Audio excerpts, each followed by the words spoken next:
Bismillahirrahmanirrahim. Ma'ad darsi rabi'. Setelah membahas tentang wudu, al-imam kembali menyebutkan perkara yang merupakan syarat salat. Asy-syartul khamisu izalatun najasati min talat. Menghilangkan benda-benda najis dari 3 sesuatu. Minal badani, dari anggota badan, wathaubi, dan juga pakaian, wal buq'ati, dan juga tempat untuk melakukan sholat. Wa dalilu qalu ta'ala, dalilnya firman Allah Ta'ala, wa thiyabaka fatahhir, dan terhadap pakaianmu sucikanlah. Ya. Jadi kita berusaha untuk melihat dulu pas ketika akan sholat, apakah masih ada najis yang menempel atau terdapat pada salah satu dari 3 hal tadi. Kemudian, asy-syartus sadisu, syarat yang keenam, satrul aurati. Menutup aurat. Ya. Ya, tentunya menutup aurat itu bukan ketika sholat saja. Artinya, dalam keadaan sholat maupun tidak sholat, kita tetap diharuskan menutup aurat. Ya, ada tamu, aurat kita tetap tertutup. Main bola, aurat tetap tertutup. Ya kan? Nah, ini kita lihat ajma'a ahlul ilmi tentang menutup aurat dalam sholat. Ajma'a ahlul ilmi ala fasadi sholati man shalla uryanan wa huwa yaqdir.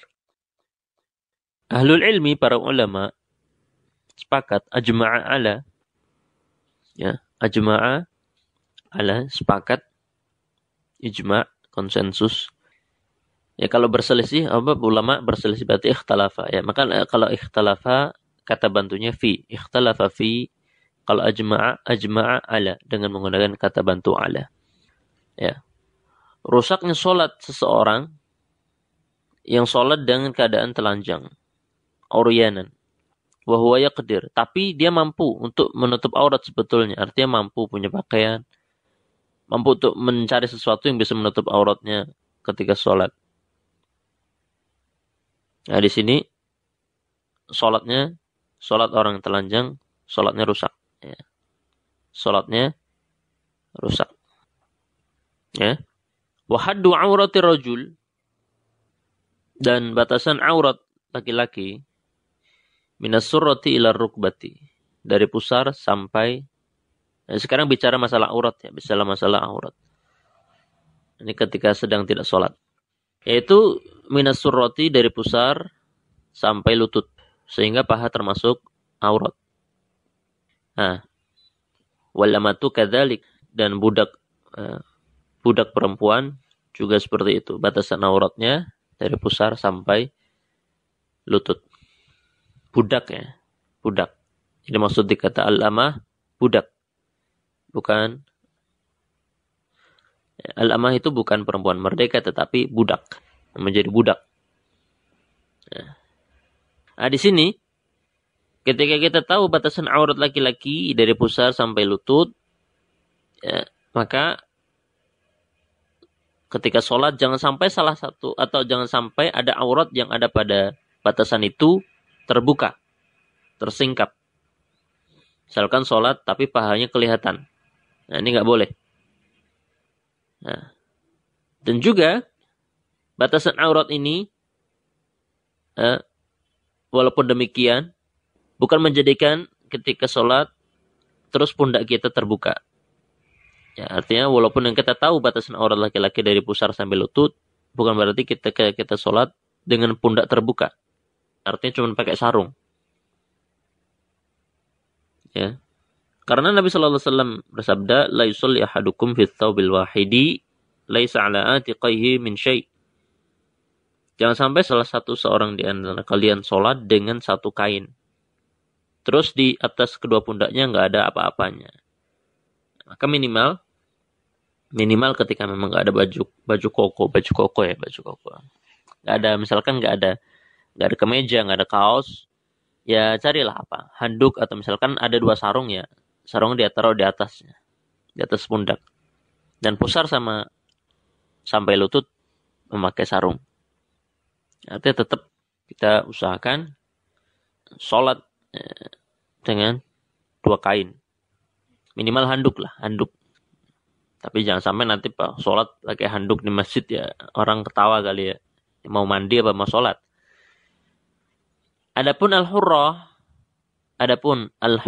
yaitu wanita merdeka, wanita bukan budak. Kulluha auratun illa wajhaha fi shalah. Seluruhnya aurat kecuali wajahnya.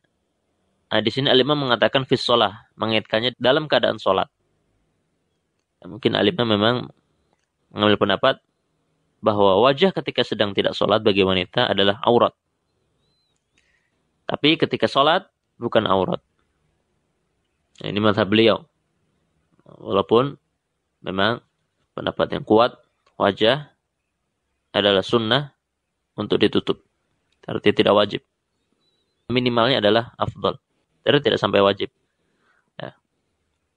Maka perempuan ketika sholat tertutup semuanya kecuali wajah. Ya. Dan untuk budak perempuan, apabila memang ketika sholat, wal amatu untuk budak perempuan ketika sholat, seperti sholatnya laki-laki, yaitu dengan memakai atasan, kemudian memakai bawahan, dengan tanpa kerudung, maka sholatnya sah. Ini kalau budak. Kalau budak perempuan. Cuman, dianjurkan untuk meniru perempuan-perempuan yang bukan budak. Perempuan-perempuan hurrah, perempuan-perempuan merdeka. Ya.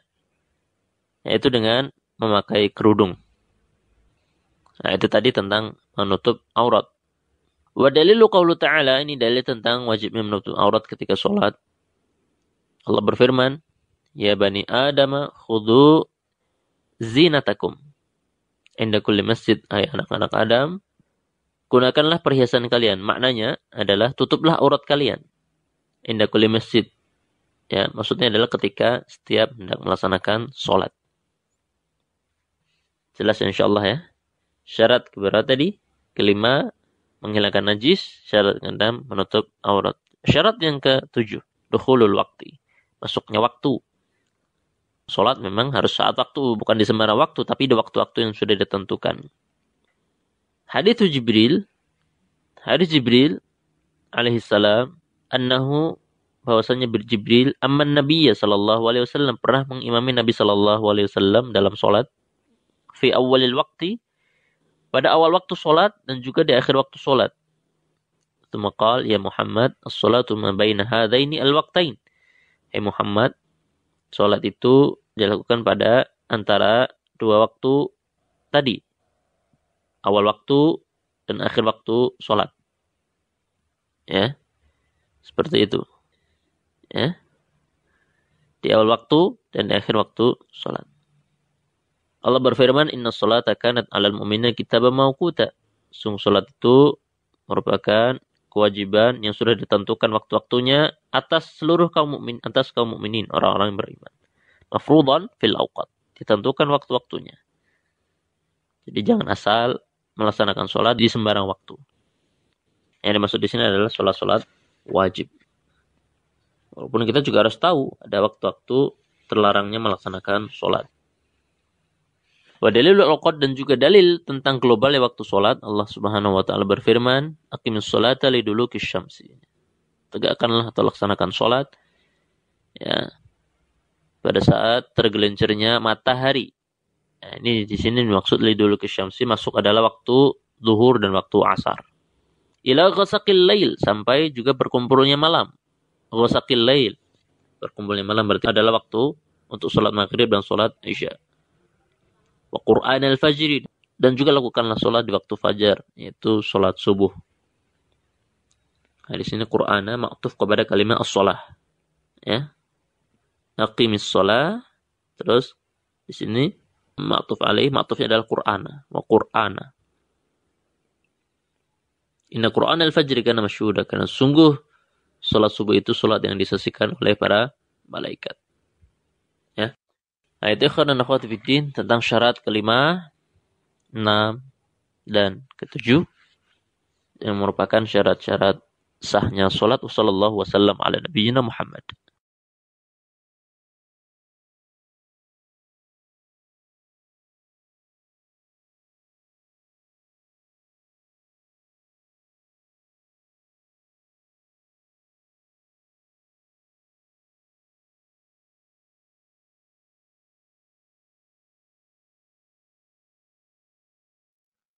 Bismillahirrahmanirrahim. Di sesi lughah ada satu tema menarik, yaitu apa yang disebut dengan jabatan tabi, jabatan ekor kalimat, yang menurut sebagian ahli nahwu ini merupakan salah satu tawabi' tersendiri atau sebagai tabi' kelima selain na'at, ataf, kemudian taukid, kemudian badal. Ada juga tabi' yang disebut dengan ataf bayan. Ataf bayan. Kalau ataf yang sering kita dengar itu apa berarti namanya? Namanya atfun nasak, ataf nasak. Itu yang pakai huruf ataf ya. Tapi kalau ataf bayan ini nggak pakai huruf, nggak pakai kata bantu huruf. Berbicara tentang ataf bayan sebetulnya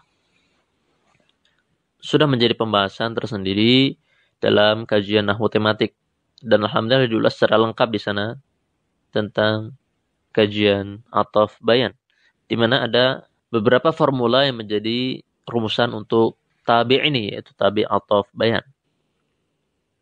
Di antaranya adalah ketika adanya ismul isyarah, kemudian datang setelahnya adalah isim zahir. Maka isim zahir ini sebagai ataf bayan. Ya, ataf bayan untuk isim isyarah sebelumnya. Seperti dalam hadis perkataan Jibril, as-salatu ma baina hadaini al-waqtain. Maka hadaini al-waqtaini, hadaini sebagai isim isyarah dan al-waqtaini sebagai ataf bayan. Ya. Juga formula-formula lain seperti misalkan ada nama setelah kunyah, nama panggilan, datang setelahnya nama aslinya, maka nama asli sebagai ataf bayan. Atau misalkan laqab yang datang setelah nama asli, maka laqab ini sebagai ataf bayan. Dan yang lain sebagainya daripada formula-formula untuk ataf bayan. Dapat dilihat di diktat nahwu tematik. Jelas insyaallah? Jelas. Ya. Kemudian di situ dalam matan, ya, kita juga tetap harus bisa sambil membaca, menterjemah, kita juga harus bisa sambil untuk mengidentifikasi status kalimat-kalimat yang ada. Ya. Seperti misalkan dalam perkataan Jibril juga, ya Muhammad. Nah, maka Muhammad ini adalah merupakan contoh munada yang berhukum mabni. Ya. Mabni fi mahalli nasbin.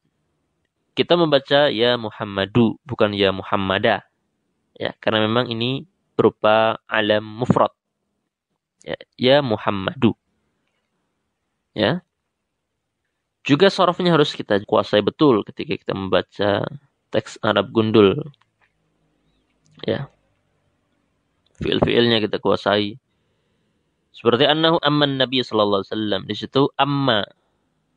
Membacanya amman nabiyya ya, bukan ummun nabi, tetapi amman nabiyya. Ini fiil apa? Fiil mudha'af. Fiil mudha'af. Amma ya ummu fa'ala yaf'ulu. Ya, imam, ya. Amma ya ummu imam. Seperti itu. Imam ismul fa'il untuk amma. Ya, atau amun. Yang kiasnya adalah amun. Sama'inya adalah imam. Seperti itu. Ya. Jelas insyaallah, jelas. Wassallallahu wasallam ala nabiyyina Muhammad.